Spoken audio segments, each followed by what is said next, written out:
you so much for having me on your show. Well, the main thing about me is my philosophy, which is everyone is fascinating. And it's my mission to help for other people to help me prove that. Everyone is fascinating, right? I believe Everyone is so too. fascinating. Yeah, also have the same philosophy too. Every story matters, and then everybody's beautiful in their own way. So that's how my philosophy too.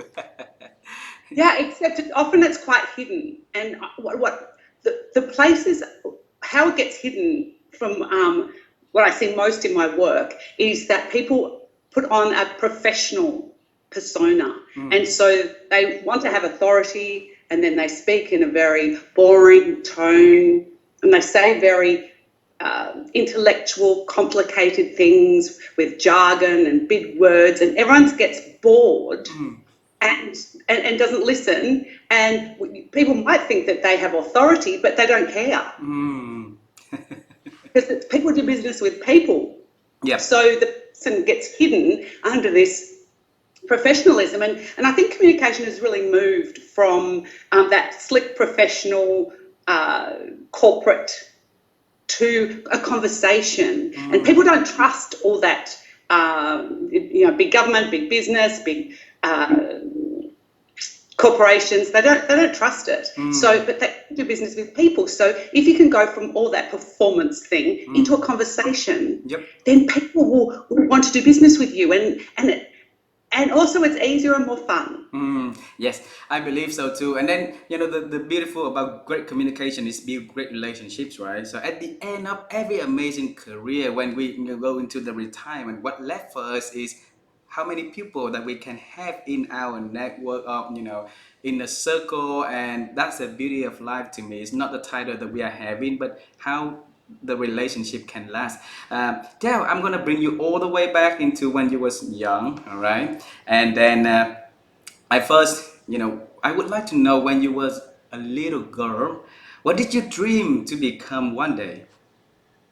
Okay, well, I had an experience where I was in the theatre. I was 6 years old Ah, and saw a performance of Kathleen Gorham in Alice in Wonderland. She was a ballerina. And I was 6 years old and I desperately wanted to learn ballet and I wanted to learn it from her. ah, So that 1 2 hour show just transformed my life. That's how great influence people can be on each other.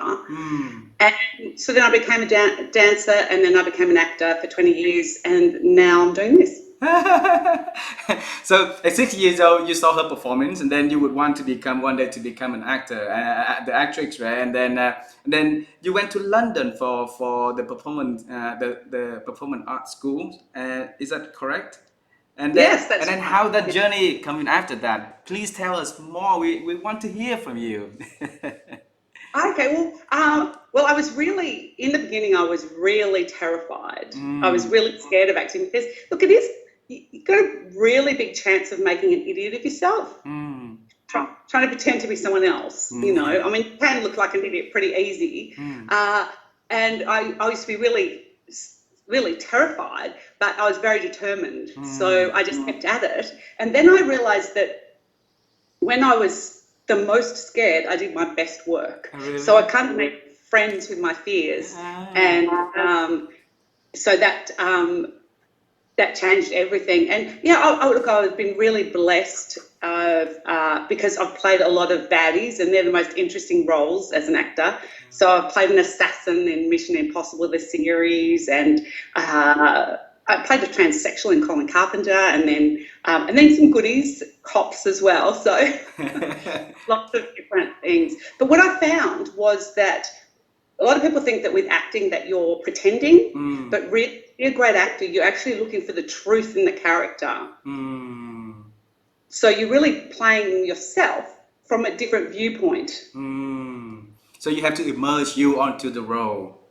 Yes, or let the role kind of come out of you. It's you as if you've had a different upbringing and you're in a different environment. And that's where I find with people where they can be so fascinating is that they haven't really explored these different parts of themselves and just developed one part. I see. And so once you open up different, people are multifaceted, and that's why they're so fascinating. But if they have a lid on it, then that doesn't come out. Dale, here's the thing. I has a lot of, in my line of work, we work a lot with the people in the showbiz in Vietnam, all right? And, those singer, musicians, actor, actress, and stuff like that. So we met a lot of them. And to me, the general publics understand about the lives of these people pretty wrongly because they think that it's a bling bling lives, whereby they had to go and their journey comes, like from the good time, bad time, and it's very challenging until they get into the stage that they are, recognized by the people. How about your stories then? Oh, certainly. I mean, you go for audition after audition after audition. I mean, I used to make a joke and say that my middle name was rejection because you just go for so many things. And what's really hard is you never know why. They don't tell you. And sometimes it's because because you're too tall, you're too short, you're too fat, you're too thin, you're too blonde, you're too dark, you're just not quite right, or just the director likes someone else. So you never really know. So it's very... you have to really hang on to your direction and also onto your technique. And I reckon one of the biggest things that people don't understand about acting is there's this image that an actor goes on set and then the director just focuses on you to get the best performance out of you and says, no, Dale, maybe a bit this way, maybe a bit that way. It doesn't work like that at all. The director has to look after the sets and the costumes and the sound and all this technical. So the director's job is very technical. And many times you're found totally on your own, just coming up, having to rely on your technique to really get it happening. And you get often fairly small amount of direction. And how can you cope with a lot of rejections like that though? And then sometimes if we hear the rejections and we know the reason why we've been rejected, then there's an area for improvement. But everything that you're saying now is just a feeling that is not it's not clear why we're being rejected. I'm in the sales role and I know why the clients rejected me. Maybe because of the price, maybe because of the solutions, maybe because of the relationship we don't have well, right? But then in your answer in here is everything is uncertain and how did you have the strength to continue walk the path that rejecting after rejecting until you get a role that they hire you? I'm just very stubborn. So stubborn is some. Is this the way you put it? I refuse to give up. But also, I would always be then working on.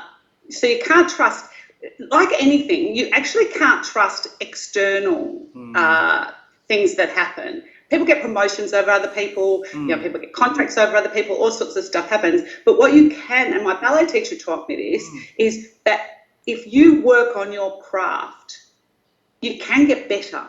And no one can take that away. You will actually get better. And with public speaking and with presentations and video and stuff like that, is people don't understand how much technique is involved and that anyone can become a great speaker, anyone can do great videos, anyone can get techniques. And the thing is not to focus on, whether people like my videos or whether people like my presentations, is that you work on getting better. Wow. And no one can take that away. So when you get better, the skill that become the assets that you have, become the weapon that you can use, so nobody can take it away from you. Absolutely, I always believe in that philosophy too. Do you remember how you feel when you first time getting a role to play? How was that? How was that feeling though? Oh my gosh, I don't. When was that? Well, the first commercial I got was when I was doing ballet, and they came to our ballet class and cast me and some other girls when I was 16. And then I was a professional dancer, so I got a lot of jobs like that. But one of my first acting roles was, I don't know, it wasn't sort of a big wahoo because I'd been a freelance dancer, so it was just kind of like, now I'm going to act. Okay, I need to get jobs. Okay, I've got a job. That's good. But also, it wasn't just about getting a job. Is that when you're an artist, you care about the project more than you. So it wasn't like, me, yay, aren't I great? It was like, well, what is this project? How is it going to be great? Like, how can I be part of something that's great? So your focus is off yourself and just onto what can I bring, and will this project be amazing or not? Dale, the world of art's changing a lot also, and it keep updating, it keep changing. How can you keep up the speed of change so that we can stay relevant, can still build new relationship and strengthen the relationship that you have for career advancement? How did you do that? I love change. I love it. You love change. I find it very hard to stay in one spot. I was travelling around the world. I was travelling around Australia, then I was travelling around the world. Then I had my son 20 years ago, and I needed to stay in the one spot, and that was difficult. So I find change easy, but I find staying in the one spot and sort of consolidating, much harder. It's a hard thing. So I'm constantly, and because every different role, I've basically been reinventing myself. It was exciting, and so it became really easy. But also, I think the thing is that a lot of people, the fear they have, I think it's really interesting, fear in performance, because people have this fear that they're going to make an idiot of themselves. They could. It's true. That's a relevant fear. But the thing is that what I started realising when I got older, firstly, that I did my best work when I was really scared or nervous, and that nerves are really your body getting ready for something big. And also, it's not as if I haven't made an idiot of myself before. So it's not, oh my gosh, I make an idiot of myself. That's never happened. So what? I mean, I could risk making an idiot of myself, but if I don't risk that, I can never be great. I see. Dale, I have a question for you regarding to the advice that you gave earlier, that when you act a role, you have to try to open yourself up to still be yourself, but then living that character, right? And then using your how can I don't know how to put it, but be you and then acting in the characteristic that you are playing the role. But in my life of work, and we do a lot of speaking, and then we were taught long ago that understand your audience and then try to send the message that closer to your audience. So we try to break to break our personality and then emerge it in the personality of the company that we give speech to, or the audience that we are giving speech to, right? So it looks like it's two different methodology. So I would like to know your methodology of do that communication. So yeah, so well, there's really three parts to it. So the first part is power, and it's about you developing yourself as an instrument. So your body language, your voice, being able to position from a head or a heart point of view. Would you like me to do a little exercise with you? Yes, please. I would love to. Okay, so this is coming from a head logical thinking point of view or a heart feeling emotional point of view. So this is positioning. And what it is, and I'll go first and then you can do it. Sure. So what it is that I'm going to sell you my car. Okay. So if I was going to sell you my heart from a head logical thinking point of view, I would say that my car is a Honda Jazz. It's very fuel efficient. It's very easy around the city. It's quite large for a small car. And it's a hatchback. You can fit a lot into it, and it's got low kilometres. If I was going to come from a heart feeling emotional point of view, I would say, I love my car. It just makes me feel young and free, and it's so zippy, and you can get into any spot, and it's red, and we know red cars go faster. And got more attracted by the people also, right? Yeah, well, there's place for both.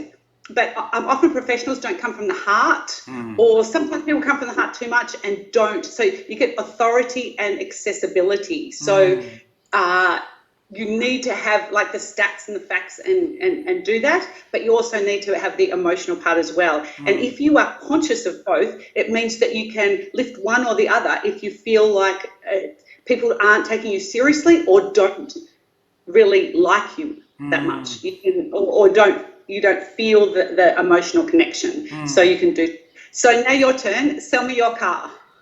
Coming from logical thinking, then change to a heart feeling emotional. Okay. I'm selling my Acura NDX. Okay. And it's in blue because I like blue color. And it's very fuel efficient. It's safe and it's very speedy too. So it's a head, right?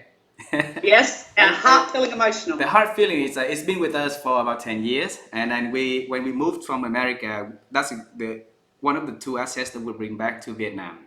So it has emotional attached to it. We love it. We've been driving it around the country, and a lot of friends come into my city, and then we use it to drive my friends to beautiful places together. So there's a lot of emotional attached to it, and you know, also it's blue, so you know, it's peace, brings you peace. Am Beautiful, beautiful.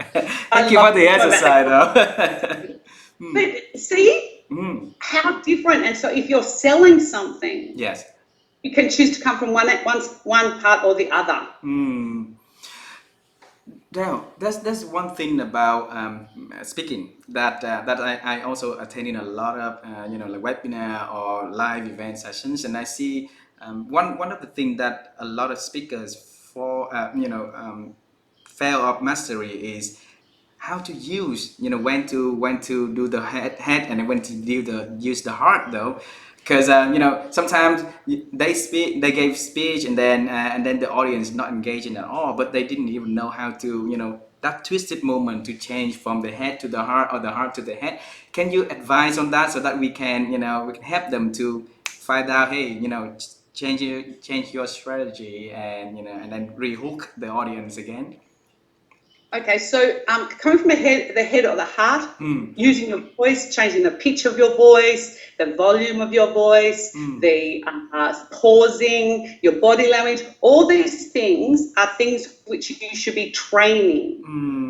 When you're actually doing a performance, you shouldn't be thinking about, oh, maybe I'll come from the head here, maybe I'll come from the heart. When it's like on a basketball court, that you learn how to dribble, you learn how to shoot, you learn how to do these things, and then you learn them, but you don't think, oh, should I shoot now? Oh, should I dribble now? When do I dribble? I don't know whether to dribble or to shoot. By the time you make the decision, the time's gone. So there's a training time when you actually develop your instrument. But when you actually do it, you should have all that at your beck and call. Then you focus on your audience. It's all about audience. And so I've got a technique, which is how you personalize your audience as one person. How can do that? Well, you imagine one person. And so you change your delivery by changing the person you're talking to. So if you're talking to a world leader, you will be more formal. If you're talking to a member of your family, you'll be more casual but really caring. If you're talking to your best friend, you'll be like really casual. So you talk to one person and you change it to adapt to how you want to come across. But you need to be talking to one person because you need to go from performance to conversation. So when you're in performance, this is what's happening in your brain. You're going, I hope it goes well, I hope it goes well, I hope it goes well. Then you start talking, you go, that was great, that bit was great, oh, that bit was terrible, I'm so great at this, they're going to love this, I'm blasting this is awful, like, this is the worst, I'm so bored, what am I saying next? Yes. That's your headspace. But if you focus and use my technique, you're talking to one person, your brain is going, oh, this would be good for them. I'll say that'd be helpful. Look, I think that's enough. I don't know whether I need to say any more. I think that's all they need. So in that creative space, would you like me to do a demonstration?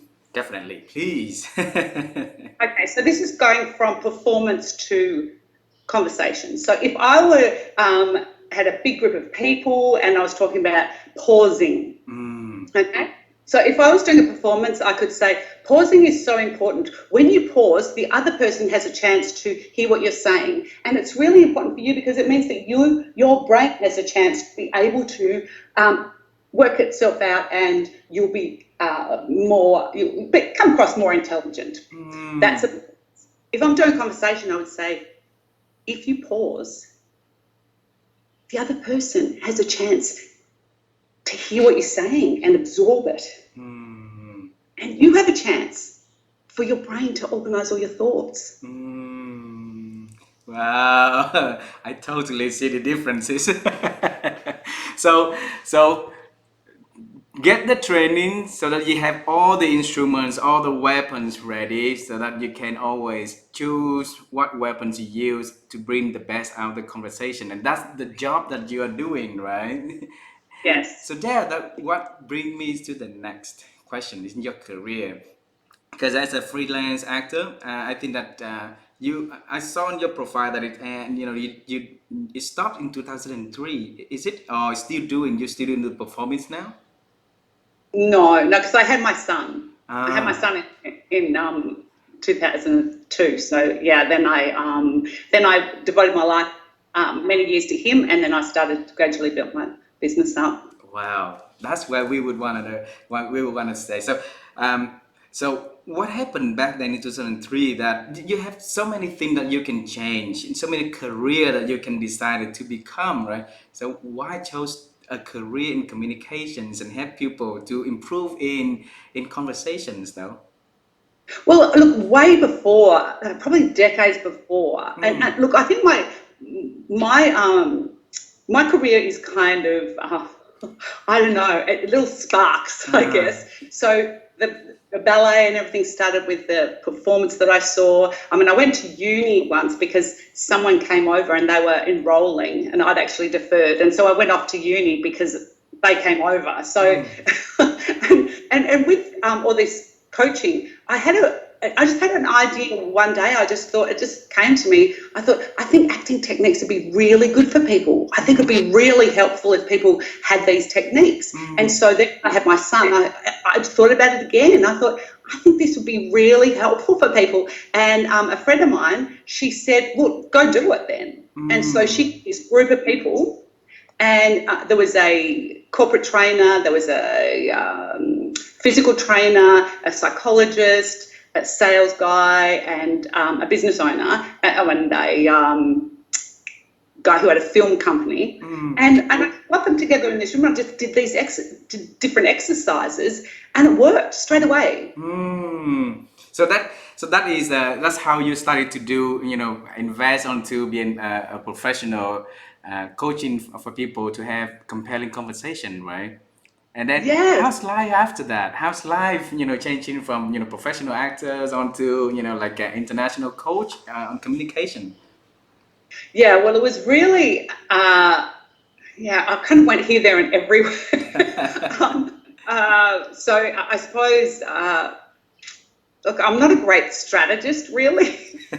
So, but everything that I do ends up feeding into what I do. So I started off at my son's school and with just with people who were around me. So I did. I've been in schools, in universities, in small business, in corporate. But really, I've just gone out there and done networking kind of randomly, really, and then just got clients as we go along. But now it's come to a point where I'm really consolidating it and getting just like a couple of big clients that I can just really dig deep and really transform the whole organization, not just one or two people. Do you know what? I would want to share one of my story that is coming from the heart. Okay, so I got trained by when I worked for the Adico group. So we got a group of like bestseller in the company. And then so we, bad builder, we put it that way, performing, and then we all sent all to the Singapore for about 40 of us. And and we got training on the sales excellence. And the first part of the sales excellence, we got trained by the performers. So those actors and actresses, they comes and they put us onto a game of investigating a like a criminal case, and how we coming in and do the investigations, and all of the people there was actors and actors, right? And then it takes us and then they taught us how to be empathies with the situations, how to use the voice and the tone so that you can negotiate and you can ask the people to get different kind of ideas, the whole picture, instead of focusing on the investigation. Maybe we're missing the points here and there, and it's very beautiful. So that's why I love to bring you to the show and share the works that you do, because in there I also see that I noted here that you having people with the power to create the energies, to persuade, and then to find the purpose in communication. Can you share with us those three P that you're doing? Yeah, so power, persuasion, and purpose. So the power is really about developing your instruments. You need to have command over your voice. You need to have awareness of your body language. Command over your voice. You need to come from the head and the heart. You need to change up your energies. I've got a technique where you have a strong, powerful energy, or maybe a easygoing, playful energy, or a gliding, calm energy. Change up your energy, that gives you power. But the persuasion part is really about this personalizing, which is my signature technique to the person. So you're persuading them, you're actually focusing on them. And then there's this other one, which is about actions. What do you want their emotional journey to be? Do you want to excite them, then intrigue them, then invite them, then, I don't know, provoke them, or then challenge them, then console them? What's the emotional journey you can use in your presentation? So it's all about persuading them to go on a journey with you and having different techniques to do that. Then you've got the purpose. Now, the purpose comes into you. Why are you doing what you're doing? And so that's who you are and why you're doing it. But it also is, where are you taking them? So where we're taking them is where the purpose of the conversation to be. What's the end slate? What do you want? Now, for me, I want people to go from being a sort of fairly boring speaker or just an adequate speaker to being a dynamic, exciting speaker that people hang off their every word. That's where I want to take them. And so also I get people to, for a presentation, work out what you want people to think, feel, and do. So what's your big idea? What do you want them to feel, and what do you want them to do? So if I look at this interview, I want people to think that they are fascinating and not doing everything they could do. What do I want them to feel? I want them to feel excited that the possibility they could do better. What do I want them to do? Get in touch with me and work with me. I can feel that in all of my audience also, if they listen to this conversation. Absolutely.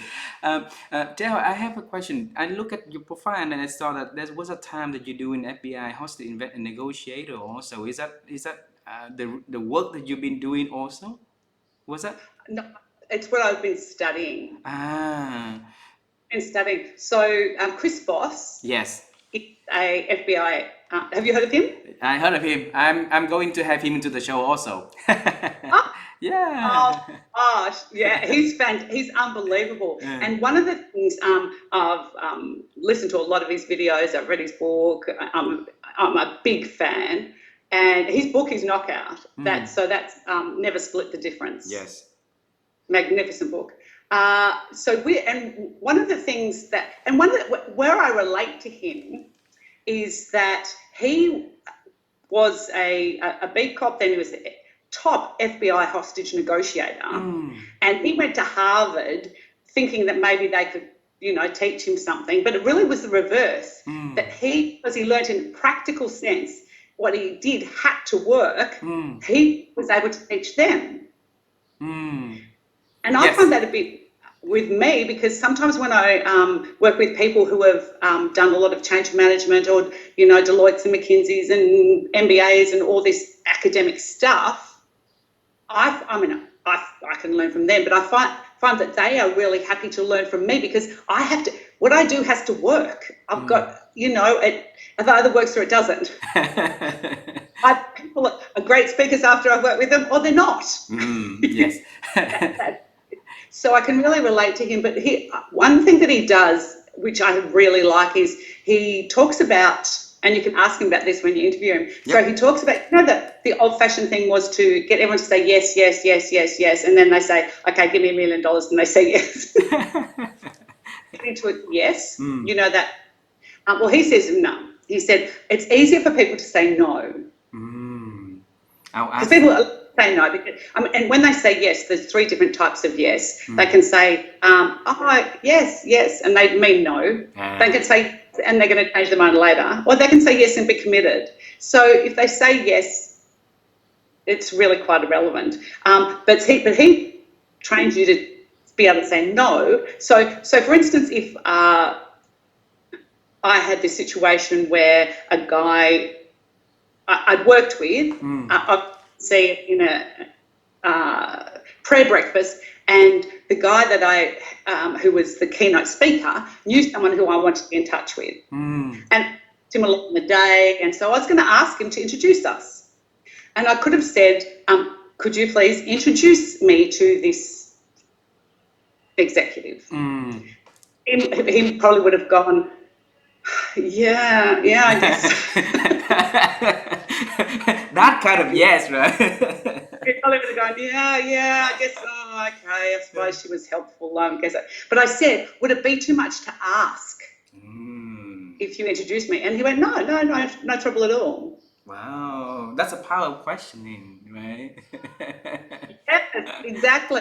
So that's one of the things I learned from Chris Voss. But so I love incorporating different, Simon Sinek as well, Jordan Peterson. I just love philosophy and people who've got great ideas. So I'm fascinated. I love to watch TED Talks and be lectured to. Wow. Damn. Living a life as a great communicator, the people who teaching others to, how to compelling conversational speaking, right? What does that bring you personally to your life? Well, look, I love all of it, but my favorite moments are when I see this look that people get on their face, and I know what it is, and I know they're thinking, I didn't know I was capable of this. What is that? I don't quite understand it. Yes. You don't understand it? Yes. Can you say that again? Yes. Yeah. So what happens is so someone will do something when I'm working with them, and they know that they're capable of it, and I can see that look on their face where they go, I didn't know I could do this. So that aha moment for them to realize that, with the trainings, with the kind of practice and the guidance, the coach, and then things are possible, right? Yes, exactly. So that's my favorite moment. But what I love just as much is everyone is different. Like my process isn't step 1 you do this, step 2 you do that, because different techniques work for different people. So everyone is to me is like a cryptic crossword, or like a lock, which I have to find the key. So I have to find the language that works for them. I have to find the techniques that work for them, and which technique. And often there'll be one technique that kind of triggers everything, so that that really sparks off everything. And so it's really, and also helping them to simplify their language. And it's just, I just find the whole process very creative. Yep. Damn. Yes. Not a lot of people will have the privilege to hire a coach, okay, or attending to like a speaking class, a training class to improve their communications. And so for the general public, the general people who don't have that who yet having that ability to join, and they would want to becoming good at communicating, good at speaking. Uh, what would be your advices for them to practice now, and then so that they can improve and improve and improve further? Yeah, okay. So, you can follow me on LinkedIn. I'm putting up Mm. videos all the time. Yep. And also, I've written a book. So, Wow. they could get that. Uh-huh. Is it is That's, it is it under progress right now or what? Oh, no, it's finished. finished The book's already. finished. Yeah, it's called Champions for Change, Ah, and it's on Amazon. And it's actually like a workbook. champion So for it's change. not. It's pretty much a workbook. Like it just gives you describe. There's not. It's not. It's really short. There's not a lot of in-depth philosophy or stories or whatever. It's just pretty much the techniques and exercises. So yeah. Wow, I'm intrigued. I will look forward to take a look at that on Amazon. I didn't know, I didn't see it, and you didn't mention it in your LinkedIn profile also, so you should. I didn't I see it. know. I forgot. Ah. Quite frankly, I would get so caught up with the videos, I forgot all about it.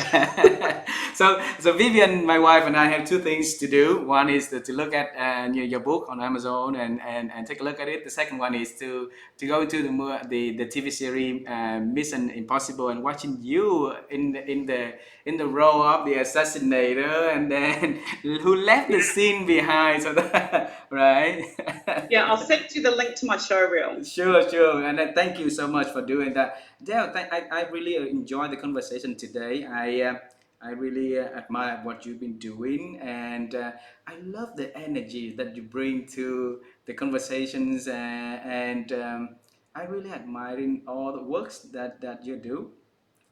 We wish you all the best for anything that you do. All the best to your family, and keep doing great works like this. All right, and anything that we could do to help you to promote your services, please let us know. And again, I said you earlier, come to our country, Uranus, and then we will take you guys around. Okay. Thank you so much. Thank you. You have a beautiful afternoon there. All right. You too. Thank you so much. Thank you, there.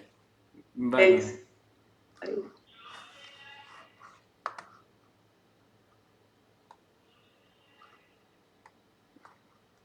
It was fantastic.